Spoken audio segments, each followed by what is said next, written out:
Hello, this is Spike Chartel here to talk about an issue that's recently come back in vogue among internet autists due to the actions of state governments in Alabama and Georgia. Abortion. So full disclosure here, I myself am on the side that thinks abortion should remain legal. But that doesn't mean I can't point out the hypocrisy of my own side of this debate, and to be honest, if that side is to win, it needs to see how it presents its arguments in an intellectually dishonest and ultimately self-defeating way. That being said, that also doesn't mean that I can't take this opportunity to also point out the incredibly flawed logic of the side that thinks it should be banned. So without further ado, as Monty Python would say, get on with it. First, I'll start with the pro-life side of this debate, as the intellectual dishonesty here is astounding to say the least. This group is mostly comprised of conservatives who, for the most part, have no problem with policies like capital punishment, even though innocent people get convicted and executed as a result, unnecessary wars where actual living children get killed, and are generally staunchly opposed to the harvesting of organs from the dead to save the lives of living people, without said dead person giving consent to have said organs harvested before they died. But, of course, when it comes to regulating and outlawing abortion, it's all about the sanctity of life. So let's start with capital punishment. And by the way, I'll be posting links to everything in the description down below. If you go to Death Penalty Information Center's website, they list 15 people on the opening page who have been executed since 1989 that could have been innocent, with links to each case. While the pro-life crowd would argue that these people received due process, unlike supposedly living fetuses, this doesn't change the fact that said due process failed them, and ultimately as a result they were murdered by the state. Are we just supposed to accept the state's lackluster excuse of "my bad" when these things happen, while vehemently defending what we think of as innocent life? Additionally, a study conducted by the National Academy of Science also found that around 4% of people executed were innocent of the crimes they were convicted of. If we are to believe life is so sacred to the point that we force individuals in effect to be life support systems for beings that aren't viable without them, then wouldn't it stand to reason that you would also oppose capital punishment on the grounds that 4% of the people murdered by the state were innocent of the crimes they were convicted of? I mean, after all, it is about the sanctity of life, isn't it? Of course, if that doesn't convince you, how about the civilian deaths and unnecessary wars? And what better place to go in this regard than a war we all agree was totally unnecessary? Iraq 2, Operation Re-elect the W. We were told this war was justified because Saddam had scary weapons that would kill us all, and yet not one was found. Nor was there ever anything found that would indicate that they were even trying to make those weapons. And yet, according to a study by Johns Hopkins University, between 400,000 to 500,000 innocent Iraqi civilians paid with their lives for this pointless conflict that was supported by pro-life advocates who supposedly value this so-called sanctity of life. Are we just supposed to again accept the government's weak answer of "my bad" while allowing them to continue getting us involved in conflicts like this, while selling us on it by it being about us protecting our freedoms? All while saying the government, which has such a great track record of protecting innocent life, should also dictate that individuals should be forced to be a life support system for others in the name of protecting innocent life. Sanctity of life indeed.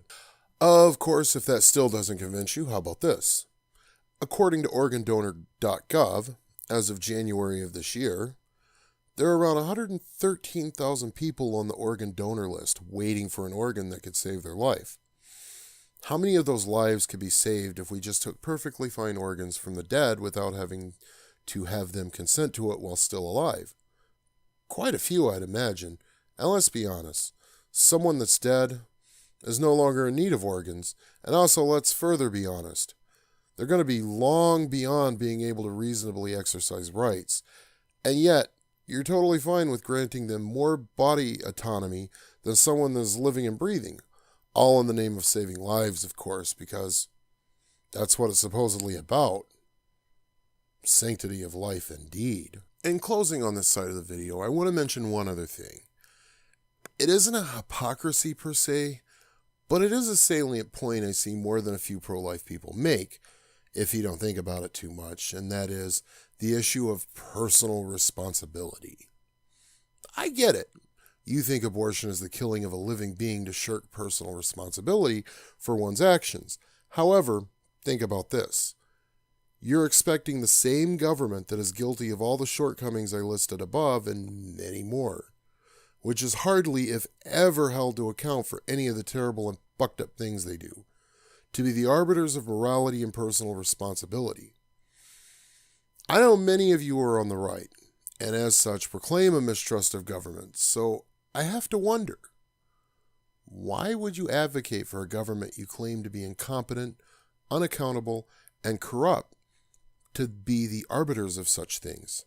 Seems a bit like letting the fox guard the henhouse, don't you think? Okay, so hopefully the point is made here. Now let's get to the main attraction, as it were, and what many of you have probably been waiting for.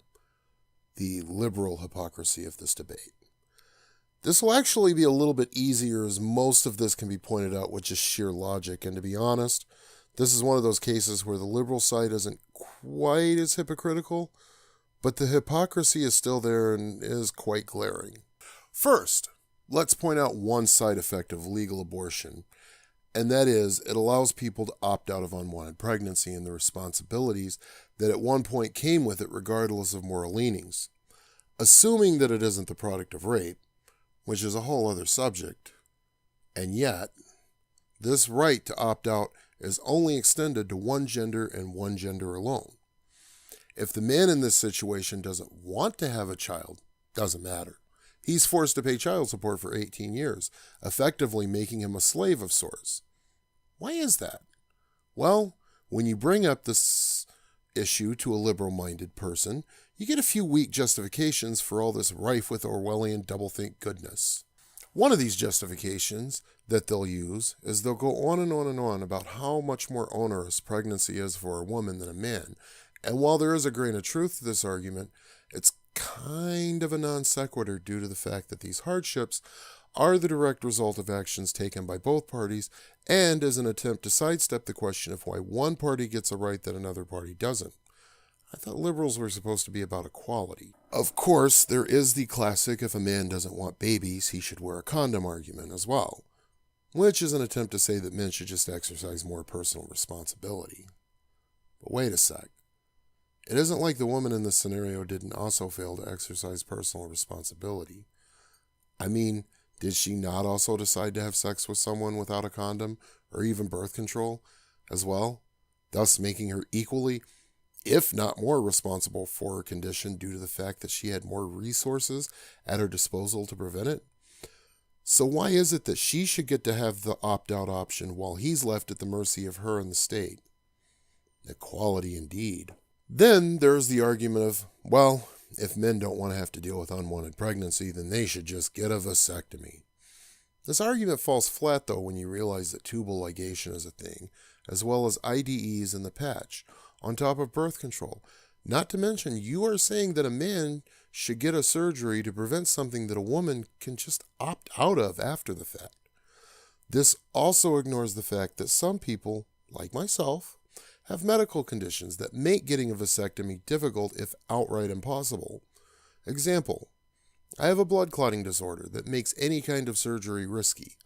I even went to a urologist to see about getting a vasectomy, and the doctor did say it was possible, with a week-long stay in the hospital.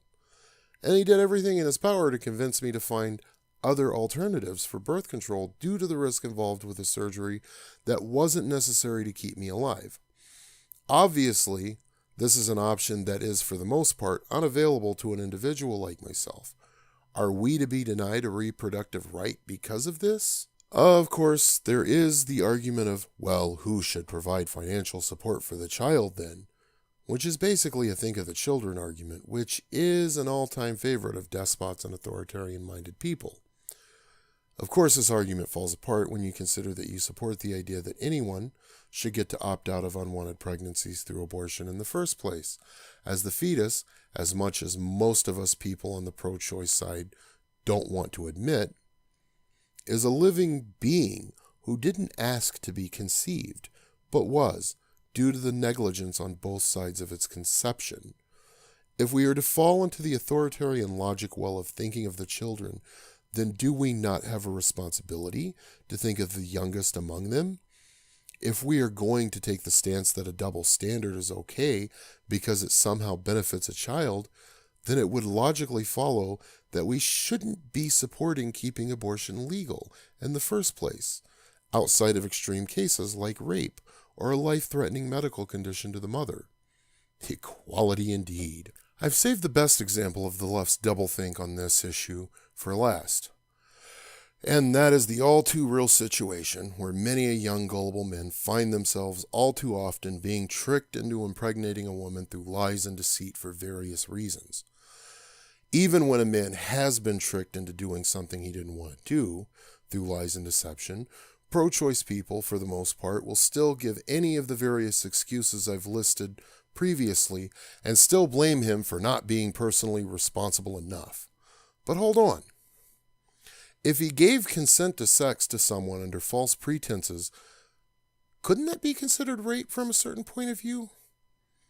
I know if it were the other way around, a lot of you would certainly see it that way.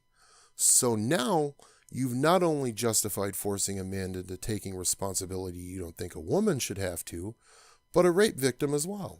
Now you might ask how a woman would trick a man into impregnating her, and I'm glad you're asking because I have answers. Like lying about being on birth control, or sabotaging prophylactics. Happens quite a lot, and it happens when insecure women feel like they aren't going to be able to keep a guy around unless they have something to anchor him in the relationship. Like a baby. Of course, it doesn't help that the alternative to staying with a psycho like that is almost 2 decades of virtual slavery and extortion, all at the barrel of the state's gun under threat of imprisonment if a man is unwilling or unable to pay. And psychotic women know this, which is why many of these poor gullible fools stick around, and even sometimes end up having more kids unintentionally by a psychotic baby crazy woman. Because let's face it, we're all human. And when you have 2 people living together that have already engaged in sex, it's quite likely that they'll engage in it again.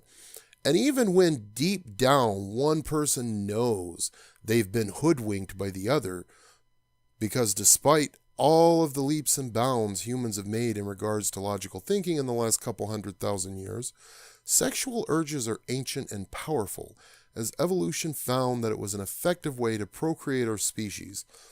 If one is to take the position, like many on the left are prone to do, that we are to protect the weak and gullible from tricksters, does it not also stand to reason that it is incredibly hypocritical to then turn around and justify using the ever-present force and power of the state to force someone who is at best a victim of fraud and worse, a rape victim, to have to pay for that victimization a second time through almost 20 years of forced payments? Equality indeed. Now I know some of you are doubting the validity of that last little bit or skeptical that it happens often. Never mind that it happening once is once too many. So I will be including links in the description of examples of this happening to gullible young men. In closing, I would like to add that I realize that not everyone on the pro-choice side of the argument is guilty of the hypocrisy I've previously stated. I know I'm not. Otherwise, I wouldn't be pointing it out. And I'm pretty sure some of you listening aren't as well, provided this reaches a wide audience. I'm also willing to concede that probably not everyone on the pro-life side of this debate is guilty of the hypocrisy I mentioned previously as well, on that side of the argument. This is meant to be taken as an examination of both sides of the debate and supporters on both sides in a general sense. If you enjoyed this video, give it a like, and share as well as subscribe to my channel and hit the notification bell for future content as I upload it. Thank you and have a wonderful day.